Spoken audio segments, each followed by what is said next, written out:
sea fiel. Tengo nueva vida en él. Me encontró mi buen pastor. Y en sus brazos salvo soy. Solo en Cristo venceré. Es la roca de mi ser. El maligno rugirá, mas su reino triunfará. Solo a Dios sea la gloria. Salmo 61 dice así la bendita palabra de Dios: confianza en la protección de Dios. Al músico principal sobre Neguinot, Salmo de David. Versículo 1. Oye, oh Dios, mi clamor, a mi oración atiende. Desde el cabo de la tierra clamaré a ti cuando mi corazón desmayare. Llévame a la roca que es más alta que yo. Porque tú has sido mi refugio y torre fuerte delante del enemigo. Yo habitaré en tu tabernáculo para siempre. Estaré seguro bajo la cubierta de tus alas. Selah. Porque tú, oh Dios, has oído mis votos, me has dado la heredad de los que temen tu nombre. Días sobre días añadirás al rey. Sus años serán como generación y generación. Estará para siempre delante de Dios. Prepara misericordia y verdad para que lo conserven. Así cantaré tu nombre para siempre, pagando mis votos cada día. Padre, en esta mañana nos presentamos delante de ti, buen Señor, para que seas tú, Señor, tomando nuestro entendimiento, tomando todo nuestro ser, como siempre, Señor, y llevando cautivo nuestro pensamiento a la obediencia de tu palabra. Permite, Padre, que en esta mañana nada nos distraiga, Señor, sino que estemos atentos a la predicación de tu palabra, Señor. Esa palabra que llega a nuestros oídos, Señor, tú, cariñoso Espíritu Santo de Dios, la hagas descender a nuestro corazón. Y sea en nosotros, Señor, una fuente de agua de vida que salte a la eternidad. Te lo pedimos, buen Señor, en Cristo Jesús. Amén y amén. Bien, iglesia. Hablamos acerca del Salmo que fue escrito bajo un contexto donde David estaba siendo perseguido por su hijo Absalón, donde él arma una confabulación bien cínica, hipócrita delante de su padre, y engaña a todo un ejército para irse en contra de su propio padre. Pero observamos que en este tiempo de ver que el rey David ve a su propio hijo levantarse, él se siente como frustrado, como angustiado, pero al mismo tiempo con ese dolor de angustia de que su propio hijo se levantó en contra de él, su confianza nunca desfalleció en su Dios. Muchas veces nosotros cuando vemos que nuestros hijos nos fallan, que nuestra pareja nos falla, que alguien que nosotros amamos nos falla, viene a nosotros una decepción tan grande que como que nos decaemos, como que perdemos los ánimos. Pero aquí el rey David está diciendo, no, mire esta aflicción que yo tengo. Un hijo se levanta contra mí a matarme. Yo creo que aquí en nosotros, ninguno de nuestros hijos se ha levantado, o ninguno de ustedes como hijo, se ha levantado con ganas de matar a su padre o a sus padres, ¿cierto? Y eso es un dolor que ninguno, o una decisión que ninguno de nosotros quisiera enfrentar. Pero que si llegara a suceder, Dios no lo quiera, va a haber dolor en nuestro corazón. Pero también debemos tener la certeza de que hay un Dios por encima de ese dolor que está allí fortaleciéndonos para poder enfrentar esa situación y dándonos la sabiduría necesaria para saber qué hacer. Nosotros observamos al rey David que él, teniendo todo el ejército a su disposición, y cuando él les dice a todo su ejército, le dice, y a todos sus sirvientes, le dice, huyamos, el ejército y su sirviente le dice, Señor, nosotros estamos dispuestos a lo que usted nos diga. O sea, si dice, Señor, si usted nos dice que enfrentemos a su hijo y a su ejército, lo vamos a hacer. Pero David no quiso, él huyó. Por eso él clama, por eso él en medio de su angustia, y en medio de su angustia no perdió nunca esa confianza en su Dios, y clama diciendo, Señor, es que como que, es como, Señor, si tú no me escucharas mi oración.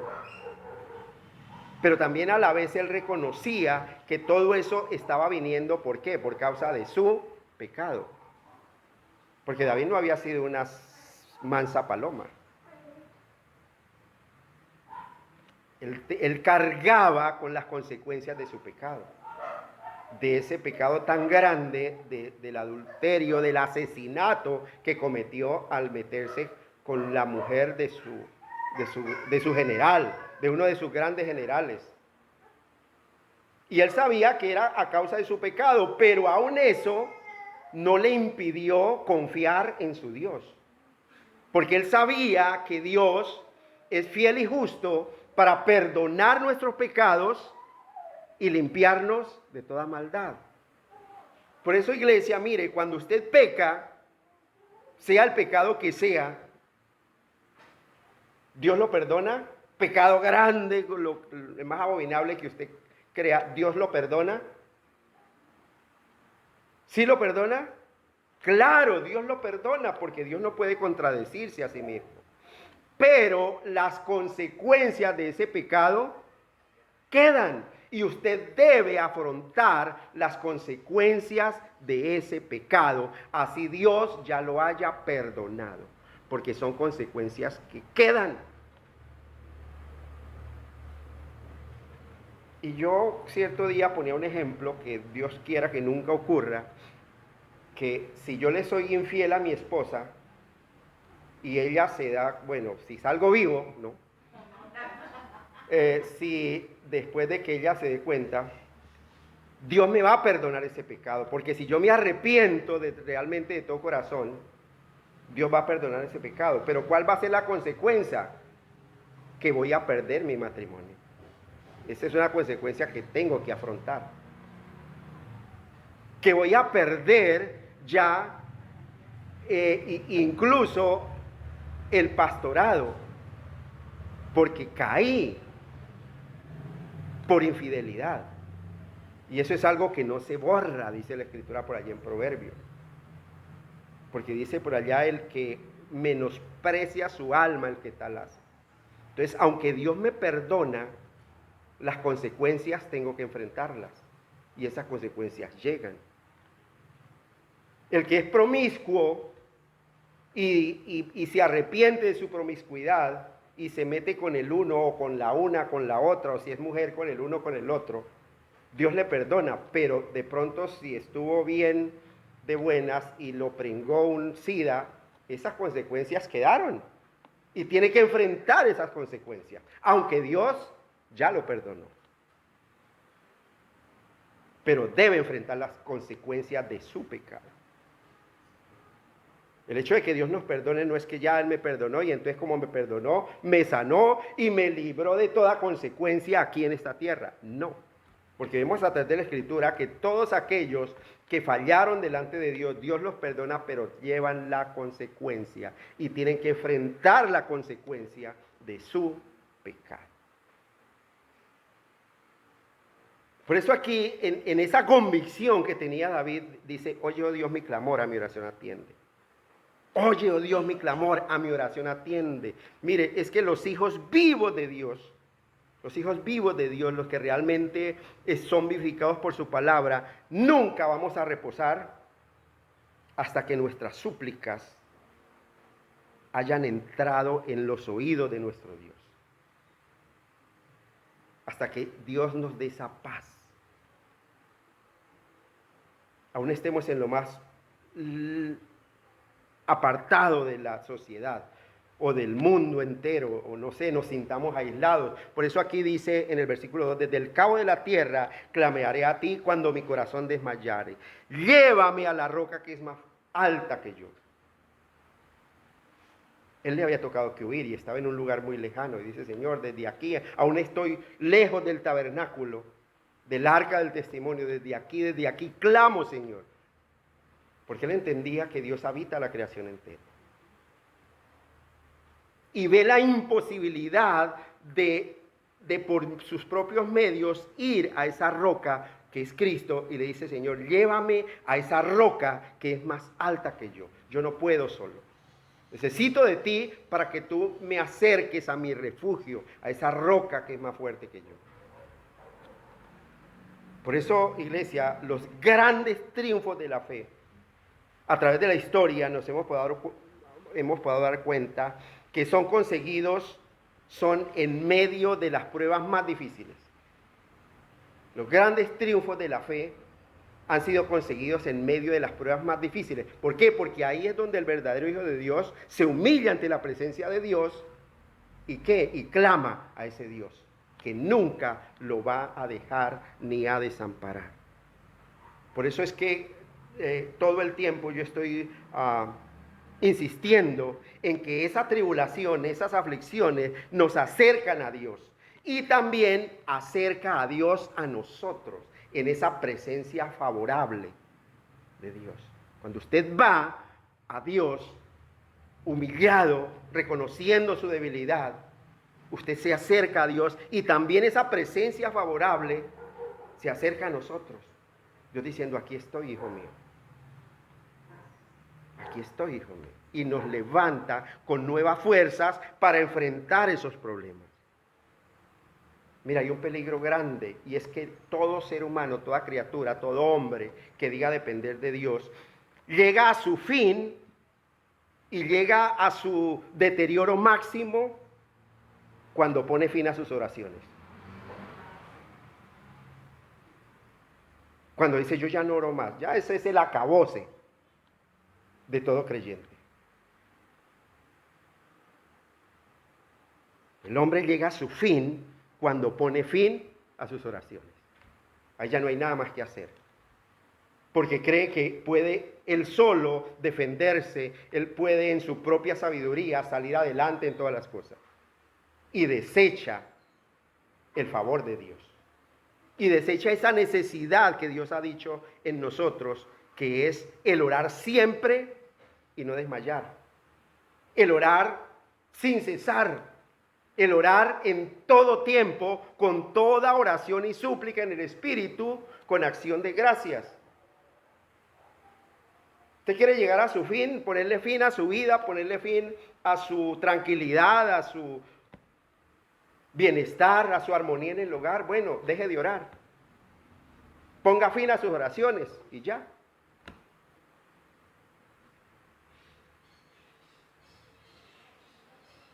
Mire, cuando nosotros entendemos que no hay otra forma, que no hay otro escudo para nosotros, es porque, como dice el versículo 3 del salmista, dice, es que porque Él ha sido todo el tiempo mi refugio y mi torre fuerte delante del enemigo, delante de quien sea. Porque entiendo y he entendido y he comprendido que no solo debo buscar a Dios en los tiempos difíciles, sino hacer de mi comunión con Dios algo continuo, algo diario, algo como el respirar. Que si usted deja respirar un segundo, ¿qué pasa? Pues se murió, le dio un ataque, un paro cardíaco. Mire, iglesia, toda experiencia en aflicción, toda experiencia en tribulación, toda experiencia en gozo, ¿qué hace? Nutre la fe, fortalece nuestra fe. Si todo marcha con calma, si todo nos sale bien, muchas veces nosotros nos despreocupamos de orar, de clamar. Y entonces, ¿qué pasa con nuestra fe? Se va debilitando, pero yo ¿con qué necesidad oro?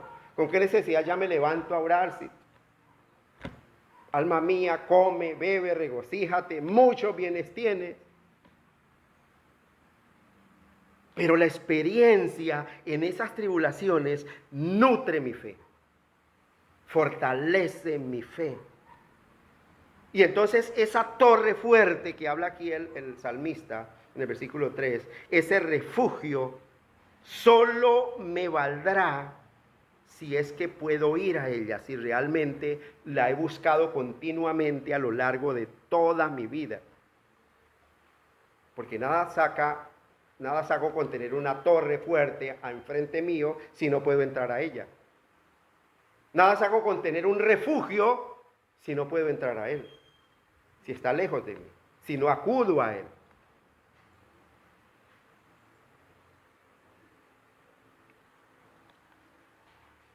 Entonces hay una esperanza en aquella persona que tiene esa confianza en Dios, en aquella persona que ha hecho de su comunión con Dios un hábito de vida y tiene esa confianza y esa esperanza. Dice el versículo 4, dice entonces, yo habitaré en tu tabernáculo para siempre.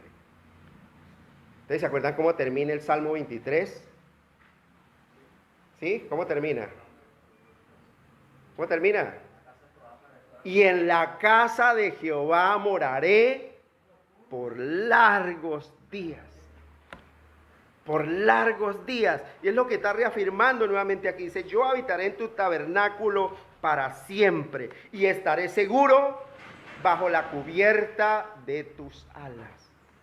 ¿Por qué? Porque esa comunión continua con Dios, ¿qué hace? Me da seguridad, me da confianza. Porque cada día me estoy fortaleciendo en el Señor y en el poder de su fuerza y puedo hacer frente a todas las hechanzas del enemigo. Porque dice por allá en Hebreos 10 dice que es que nuestra lucha no es contra carne y sangre. Nuestra lucha es contra principados, contra potestades, contra huestes espirituales de maldad, contra los gobernadores de este siglo. Tanta ideología que está en contra del evangelio y que el mundo las proclama con tanta seguridad. Y que si nosotros no estamos firmes en lo que hemos creído, decimos, pues sí, ¿no? Eso es normal. Hombre con hombre, mujer con mujer, intercambio de pareja, eso es normal. Y si nosotros no aceptamos eso, usted está fuera de onda, usted está un anticuado, usted es esto. Eso es normal.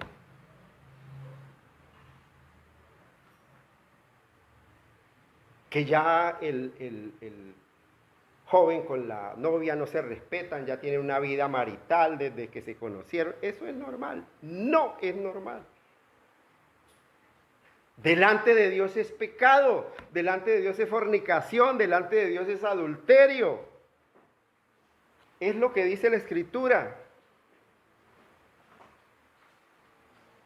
Pero cuando hay esa comunión con Dios, ¿qué sucede? Dios mismo nos va limpiando de todas esas inmundicias y de todas esas ideologías que invaden aún al pueblo cristiano.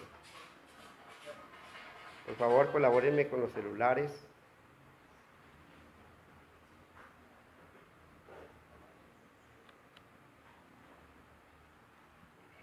Mire, es un privilegio morar y tener nuestra habitación en la casa de Dios. Dice el salmista, mejor es estar un día en tus atrios que 1000 fuera de ellos. Mejor es estar un día en tus atrios. Mire, los que residen en las tiendas de Jehová, en cada una de esas tiendas que Dios ha colocado a lo largo y ancho de la tierra, de la ciudad, son más y han de ser más envidiados que los príncipes que viven en los palacios de los reyes. Somos mucho más envidiados nosotros que apartamos este día para estar en la casa de Dios que aquellos que se quedan en sus palacios disfrutando de sus comodidades. Porque vamos a habitar en su morada eterna. ¿Y cuánto de nosotros en muchas ocasiones no menospreciamos el congregarnos? ¿Cuántos de nosotros no ponemos miles de excusas para venir y congregarnos?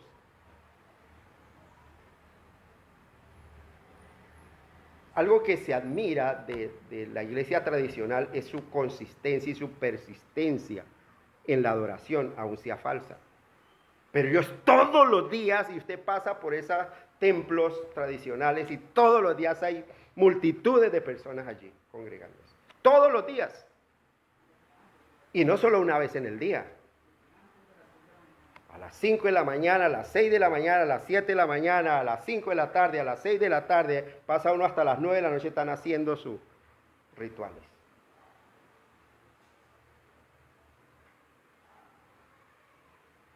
Nosotros tenemos dos reuniones a la semana, en un horario cómodo, en un horario accesible. Y sacamos todas las excusas del mundo. Salgo cansado del trabajo. Salgo, no para llegar el domingo, no toda la semana trabajando y madrugando al trabajo y el domingo también, no. Porque menospreciamos a ese Dios santo que nos da todas las cosas en abundancia para que las disfrutemos. Y entonces, ¿cómo podemos decir, como dice el salmista, Señor, yo habitaré en tu tabernáculo para siempre? Imposible, porque si no nos gusta habitar en este tabernáculo, que es semejanza del tabernáculo celestial, tampoco pretendemos morar en su tabernáculo eterno. Estaré seguro bajo la cubierta de tus alas, Selah. Hay un descanso y hay una pausa que le da tranquilidad allí, porque él sabe que a raíz de esa comunión continua e íntima delante de su Dios, Dios lo premia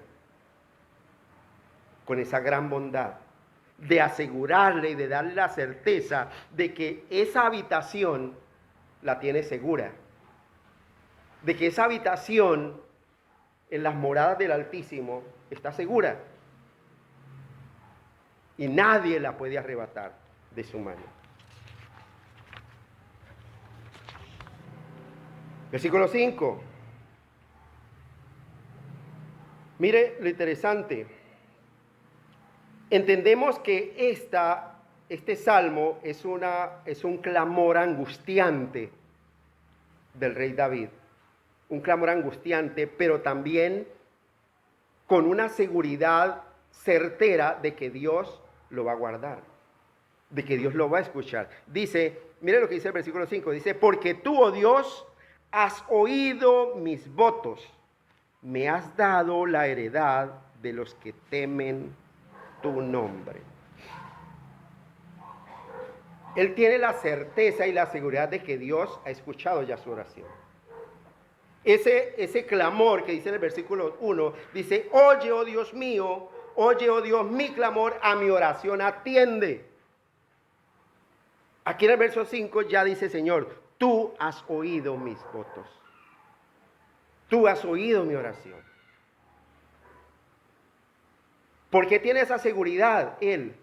Ustedes se acuerdan en el salmo anterior que estudiamos, ustedes se acuerdan esto que dice aquí en la segunda parte del versículo 5, me has dado la heredad de los que temen tu nombre. ¿Cuál es esa heredad que hablamos en el versículo anterior? ¿Cuál? No.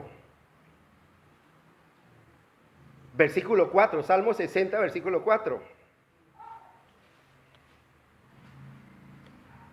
¿Qué dice? Lo lee fuerte el que lo tenga.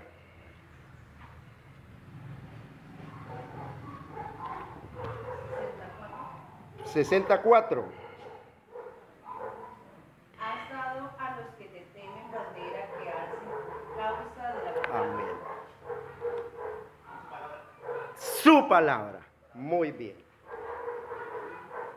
Has dado a los que te temen bandera que alcen por causa de la verdad. La heredad. Por eso aquí David está diciendo, mire Señor, tú has oído, porque tú has oído mis votos, me has dado la heredad de los que temen tu nombre. Él estaba convencido de que Dios le había dado su palabra, porque estaba con esa confianza absoluta en el Dios que lo bendecía, que lo libraba todo el tiempo de las manos de sus enemigos. ¿Por qué? Porque él tenía la seguridad, dice por allá en el Salmo 30, dice que el ángel de Jehová acampa alrededor de los que le temen y los defiende. Y los defiende. Por eso, aquí en este mismo versículo, en este mismo salmo, en el versículo 3, dice David que Dios ha sido. Él ha dicho, es que Dios, y ahí el verbo es ser, Dios es mi refugio. Él ha sido, y él habla en tiempo desde pasado, ¿cierto? Él ha sido continuamente mi refugio, mi escondedero, mi torre fuerte. Él ha sido. Y entonces Dios ha sido su refugio. Y ahora entonces vemos que aquí en este versículo 5 dice que Él lo ha oído. Porque como Él ha sido, no es ahora, desde ahora que Él entonces vio la calamidad y se le ocurrió buscar a Dios. No, dice el Señor, porque tú has sido, entonces tú me has oído. Mire lo interesante. Porque tú has sido mi refugio, mi torre fuerte, continuamente, entonces ahora me has oído.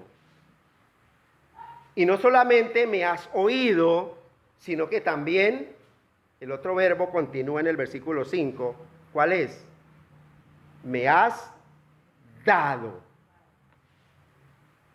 Miren lo interesante. Esta clave que nos da aquí el rey David. Para que Dios nos oiga y nos dé, Él tiene que haber sido nuestro refugio, nuestra torre fuerte. Por eso aquellos que solamente buscan a Dios en medio de las pruebas o en medio de las calamidades, Dios no ha sido. Dios no ha sido. Tampoco los va a oír y tampoco les va a dar.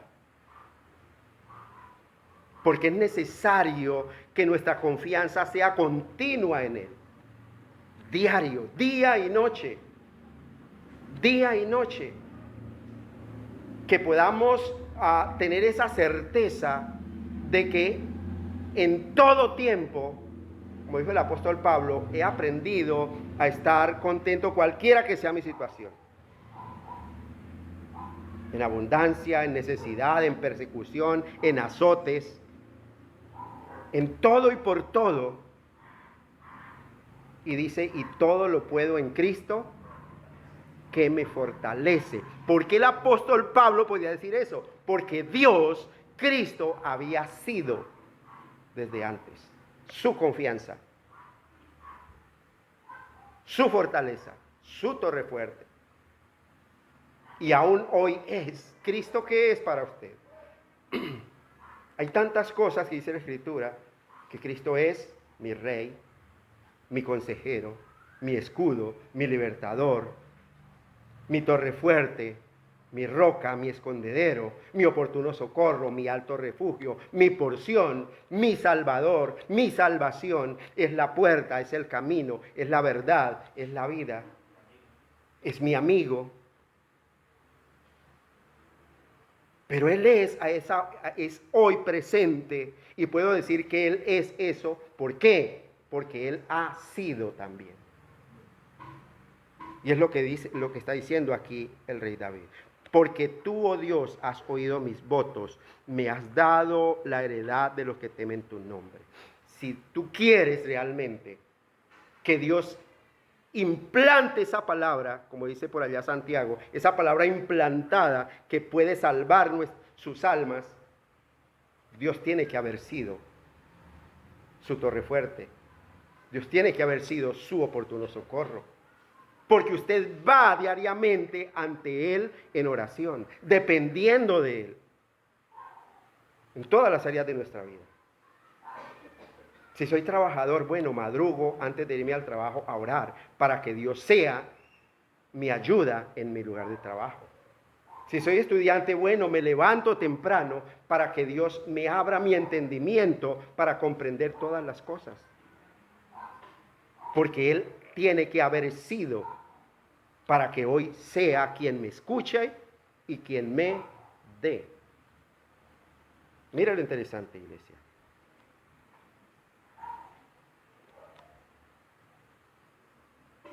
Lo interesante es que estos tres verbos que están aquí en este versículo y que están aquí en este salmo van en orden.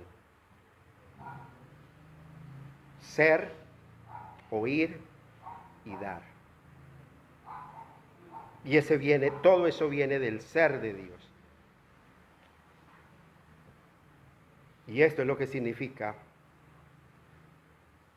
es que Dios, antes que haya oído a David y antes que le haya dado, Él fue su Dios.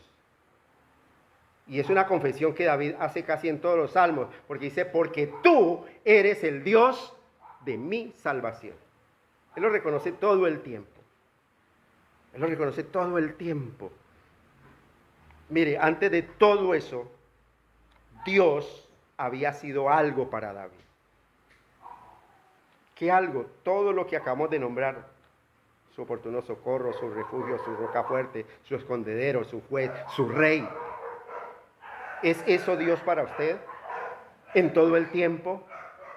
Cuando tú te inclinas ante la presencia favorable de Dios a orar, tú en tu oración le dices, Señor, tú has sido mi refugio, tú has sido mi socorro, tú eres mi Dios, tú eres mi rey, tú eres mi juez, y tú mismo, Señor, me salvarás. O simplemente cuando llegamos ante la presencia de Dios solamente es para decirle, Señor, mira mi aflicción, mira esto, Señor, mira aquello, mira mi necesidad, sin reconocer quién es Dios para mí.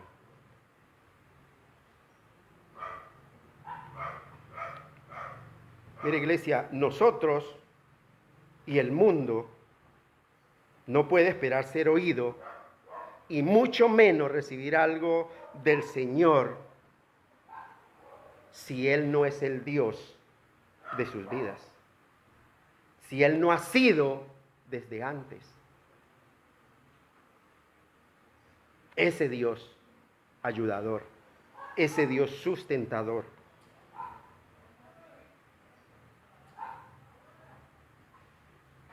Mire, iglesia, nosotros observamos que mucha gente pide cosas a Dios.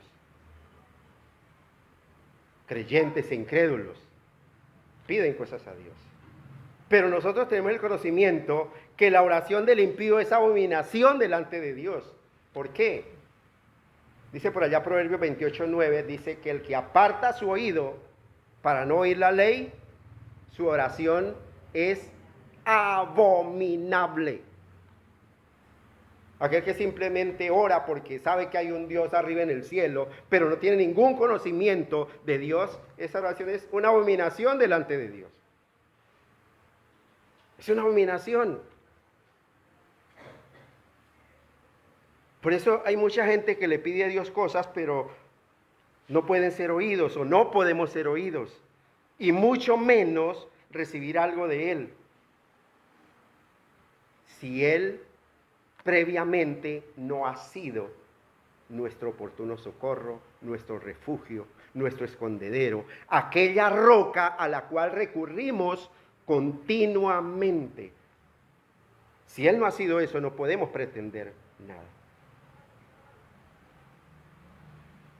Si Él no es previamente quien es Dios para nosotros, como dice el salmista, nuestra torre fuerte y nuestro refugio.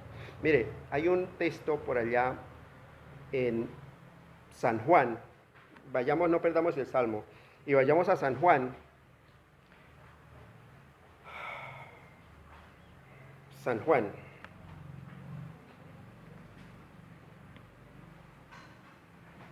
San Juan capítulo 15.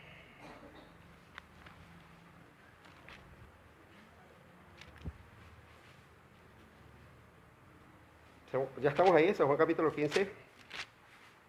San Juan capítulo 15, versículo 7. Versículo 7. ¿Lo tiene Andrés? ¿Tiene esa versión? Léalo, por favor. Si ustedes permanecen en mí y mis palabras permanecen en ustedes, pueden pedir lo que quieran y les será concedido. Miren lo interesante. Ahí está hablando de una permanencia ¿en quién? En Dios. No es solamente llegar por primera vez. Ah, como yo he oído que Dios es esto y Dios es lo otro, entonces ya, no. Si ustedes permanecen en mí, y además de eso, ¿qué? Mis palabras permanecen en ustedes, entonces yo los voy a escuchar y entonces yo les voy a dar. Es lo que está diciendo también aquí el mismo Cristo. Si vosotros, dice la Reina Valera, si vosotros permaneciereis en mí y mis palabras permanecen en vosotros, pedid todo lo que queréis y os será hecho. ¿Por qué será hecho? Porque entonces nuestra petición no va a ser una petición egoísta, no va a ser para nuestro propio deleite, sino una petición conforme a la voluntad de Dios. Entonces nuestra petición va a ser: Señor, aumenta mi fe. Señor, hazme crecer en santidad. Señor, permite que tenga una comunión íntima contigo. Señor, permíteme, Señor, primeramente buscar tu reino y tu justicia. Esa va a ser mi petición. ¿Por qué? Porque estoy convencido entonces que todas las demás cosas vienen por añadidura y no necesito de embolatarme perdiendo el tiempo buscando añadiduras. Porque esa palabra mora en abundancia en mí.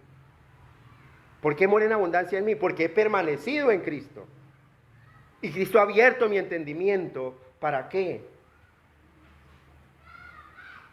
Para tener certeza en Él. Era lo que decía el apóstol Pablo: yo sé en qué Dios he creído. Yo sé en qué Dios he creído. Y Él es fiel y justo para librarme de las garras del enemigo. Él es fiel y justo.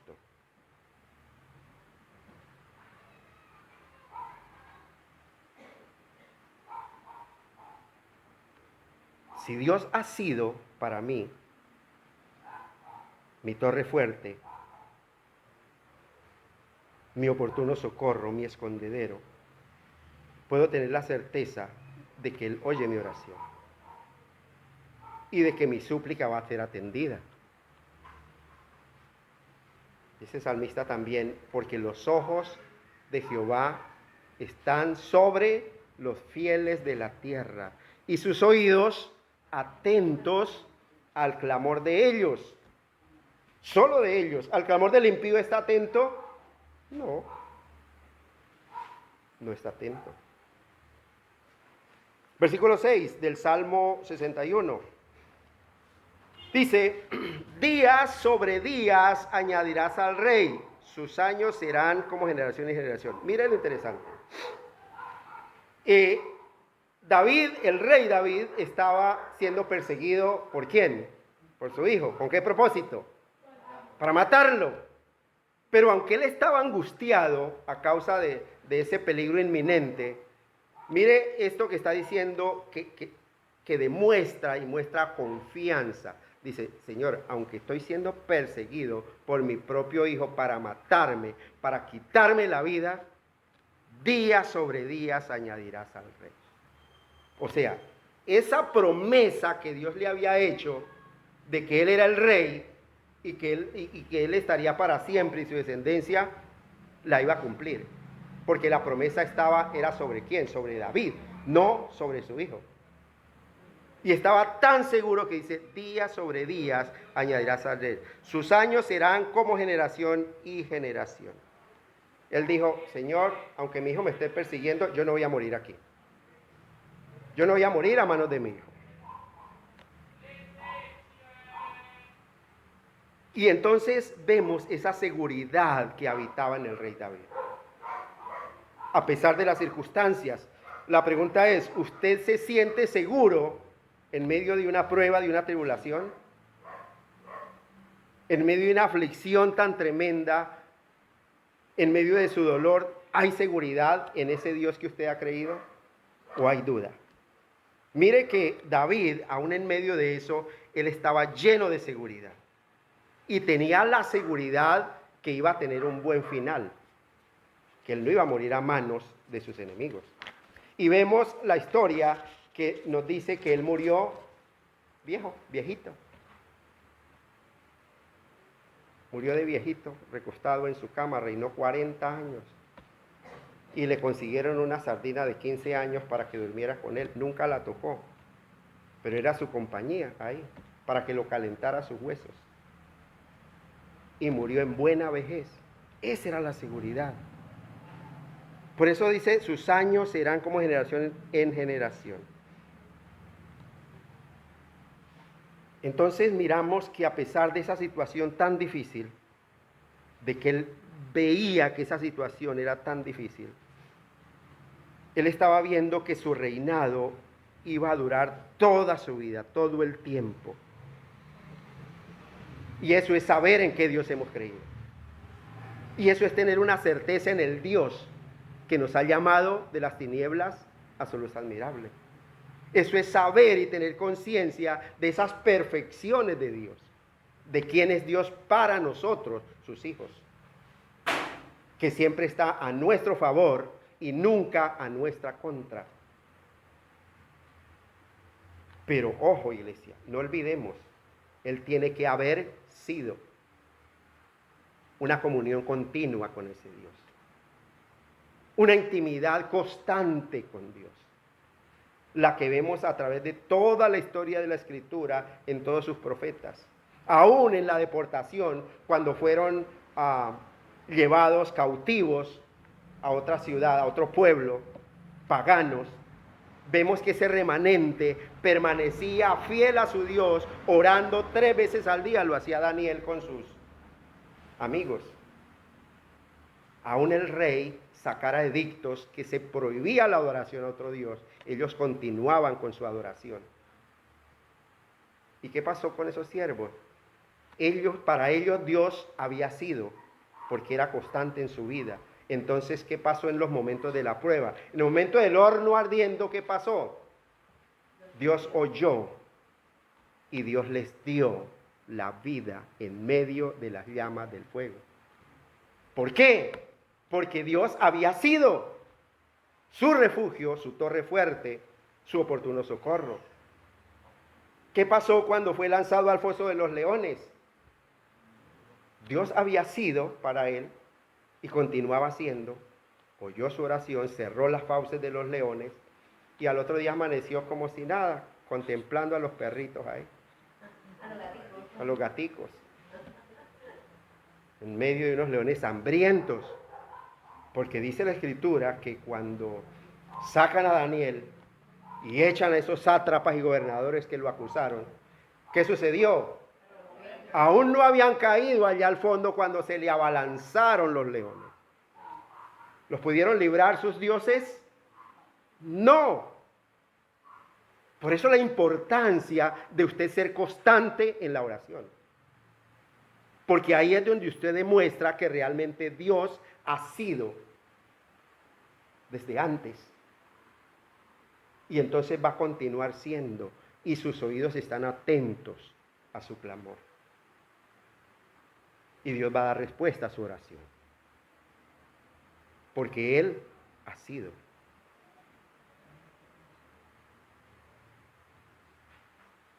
Pero también no solamente Él está hablando de su reinado. Porque si miramos el versículo 6, Él está hablando en tercera persona. Dice, días sobre días añadirás al rey. Él está hablando ahí en tercera persona. Dice, sus años serán como generación y generación. ¿Por qué? Él sin saberlo, hablando de sí mismo, está presentando a Cristo. Está presentando a Jesús como ese descendiente del linaje de David, de ese pacto davídico que iba a permanecer de generación en generación y que iba a ser el ungido de Dios. Ese descendiente del linaje de David. Y ese Mesías esperado es el que estará siempre en la presencia de Dios. Y vemos hoy hoy en día que está en la presencia de Dios, ¿cómo? Como sacerdote intercediendo por nosotros. Está el cumplimiento de lo que está diciendo aquí. Día sobre día añadirás al rey. Sus años serán como generación y generación. Aún hoy está hablando que ese rey está ministrando a favor nuestro. A favor nuestro. Porque es el pacto davídico. Ese Mesías esperado. Versículo 7 dice, estará para siempre, es lo que estaba diciendo, estará para siempre delante de Dios. Prepara misericordia y verdad para que lo conserven. Mire, aquí todavía en el versículo 7 dice algo que es todavía mucho más atrevido. Dice que estará para siempre delante de Dios. Ese descendiente de David no está hablando de él, porque está hablando acerca del Mesías. Porque David murió. Ya. Pero Cristo murió, resucitó y está a la diestra de Dios, delante de Dios, preparando esa misericordia y verdad todo el tiempo, esa misericordia que nos da a nosotros todo el tiempo, esa verdad que nos santifica y que nos hace aptos para estar en su presencia también.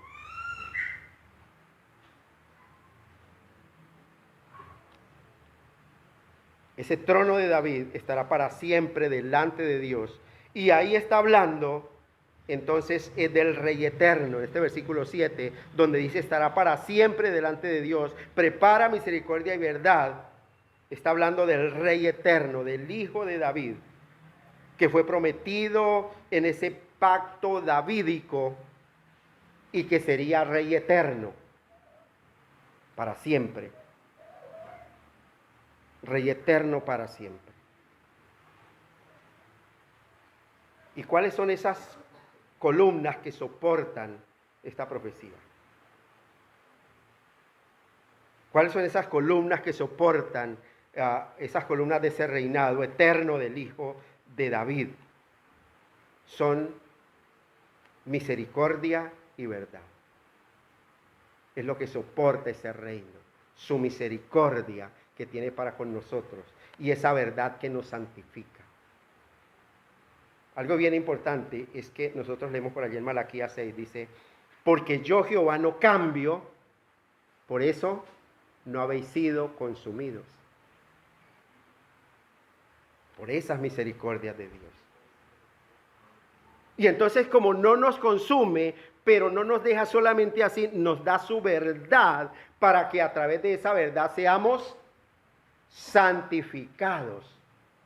Y es la oración que Cristo le hace al Padre: Señor, santifícalos en tu verdad. Tu palabra es verdad. Nos da su misericordia, pero nos da su verdad para que podamos ser hallados aptos para ser herederos de su trono. Para ser herederos. Para que nos conserven. Entonces vemos esa seguridad de un buen final para nosotros como hijos de Dios en cualquier tiempo de desánimo. Así sea en los días de desánimo más tremendos, más difíciles, en las decepciones más tremendas que nosotros nos podamos hallar o que podamos recibir de parte, porque uno se decepciona es de las personas que uno más ama, que están a nuestro alrededor.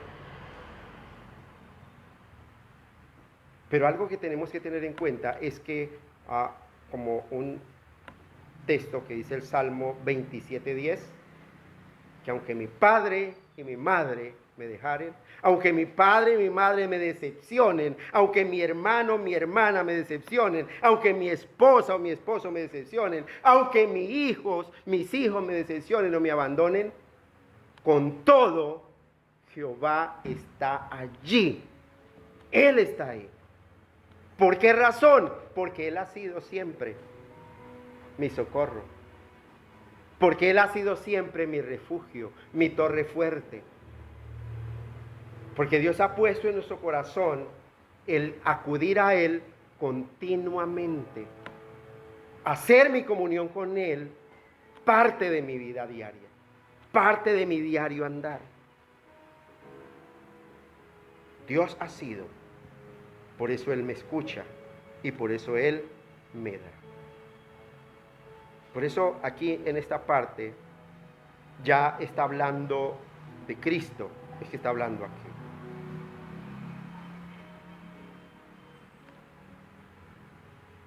Esas misericordias que prepara, esa verdad que prepara, es la que nos da a nosotros para que nosotros podamos alabarle con gozo y decir: Cristo no está muerto, Él está vivo. Él es mi Rey y Él vive. Porque Él es vivo. Nosotros no adoramos a un Dios muerto. Y es lo que dice también Cristo, le dijo a los apóstoles en la transfiguración. Dios no es un Dios de muertos, sino un Dios de vivos. Porque cuando partimos de este mundo, nuestra muerte física, vamos a vivir con Él. Y vivimos con Él por toda la eternidad.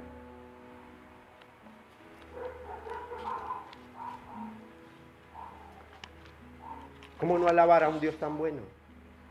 ¿Cómo no alabar a un Dios que nos libra de esas tribulaciones, las más terribles que se puedan levantar contra nosotros, aún las que nosotros no esperamos, ni siquiera nos imaginamos? Mire, David estaba tan seguro de un buen final para él, que termina el salmo, esta oración angustiante, con algo bien interesante, y es lo que nosotros debemos hacer. Versículo 8 dice: así cantaré tu nombre para siempre. O sea, Él va a continuar con esa continua comunión con Dios. Él va a continuar con esa alabanza. Dios ha sido, será es y continuará siendo. Es lo que está diciendo. Así cantaré tu nombre para siempre, pagando mis votos cada día. Esos votos, yo no sé si usted en algún momento de su vida ha hecho votos delante de Dios. En el tiempo antiguo, los votos que hacían era: Señor, cuando veíamos que salía un rey a batalla, Señor, si me das la victoria, cuando venga te voy a sacrificar un buey, te voy a ofrecer un sacrificio, un holocausto. Y él pagaba sus votos, con gozo, con alegría. Y vemos el rey David cuando venía a las batallas cantando en el pueblo, en la multitud, alabando a Dios. Pero yo no sé si usted ha hecho votos delante de Dios diciendo: Señor, yo a partir de hoy voy a ser más metido en la oración, Señor. Yo no voy a dejar de congregarme, Señor. Voy a llegar temprano todo el tiempo a la congregación, Señor. Voy a valorar ese Dios que me ha sido dado, ese Dios único y verdadero. Y de pronto no lo hacemos. Se queda todo como en promesas, como en intenciones, como en buenas intenciones. Y algo bien cierto es que el infierno está lleno de buenas intenciones, que solo se quedan en buenas intenciones. Pero qué bueno que podamos decir, como dijo el salmista: Señor, así cantaré tu nombre para siempre, pagando mis votos cada día. Nosotros tenemos obligaciones con Dios. Nosotros sabemos que la salvación es gratuita y Él ya nos la dio, por algo estamos aquí. Si es que somos salvos. Si es que no somos de aquellos que simplemente estamos ocupando un puesto y en el día final vamos a decir: pero Señor, Señor, pero si yo esto, si yo aquello. Dios dice: no dejes de congregarte. Dios dice: yo amo a los que me aman y me hallan los que temprano me buscan. Dios dice: orad sin cesar. Dios dice: memorice mis enseñanzas. Sé fiel retenedor de mi palabra. Dios dice: presenta buena defensa ante todo aquel que demande razón de la esperanza que hay en usted. Esos son votos que Dios nos da, que debemos pagar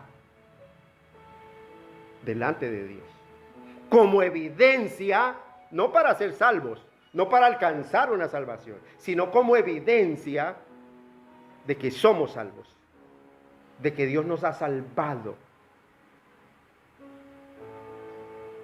Qué bueno que podamos todo el tiempo, jueves, domingo, llegar temprano, orar y poder participar de esa alabanza a Dios. Entonar esos cánticos, salmos, himnos, cánticos espirituales, como dice el apóstol Pablo a la iglesia de Colosenses, de Colosas. Que podamos adorarle con cánticos, con salmos, con himnos, cánticos espirituales. Participar de esa oración. Y poder decir lo que dice el salmista: Señor, yo quiero cantar tu nombre para siempre. Y así como lo hago aquí en la tierra, sé y tengo la seguridad de que voy a participar de esos coros celestiales en la eternidad. Por eso el salmista no se remite solamente mientras viva.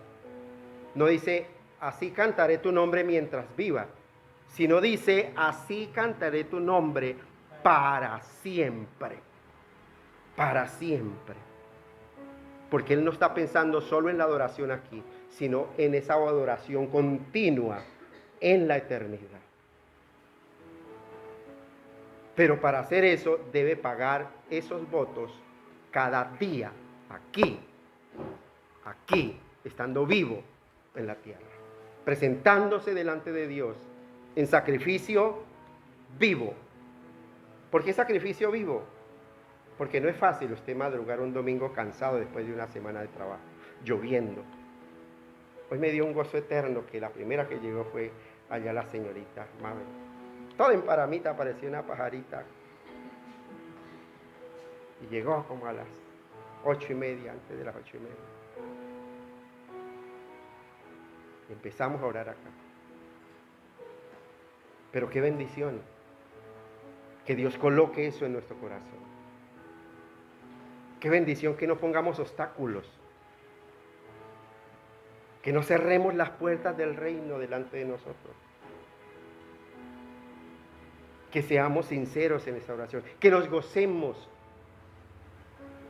cuando leemos un recordatorio, que últimamente he mandado un recordatorio cuando hay celebración de la cena, celebremos juntos la cena del Señor.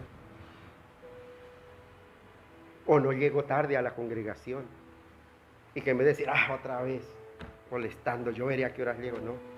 Que digan como dice el salmista, ¡qué alegría! Porque me están recordando, a la casa de Jehová iremos. ¡Qué alegría! Y podamos llegar con gozo. Esos coros tan hermosos cuando cantamos, al final que están todos, que así mismo sea al comienzo. Que haya un coro hermoso cantando al nombre de nuestro Dios y que ese cántico sea hasta la eternidad.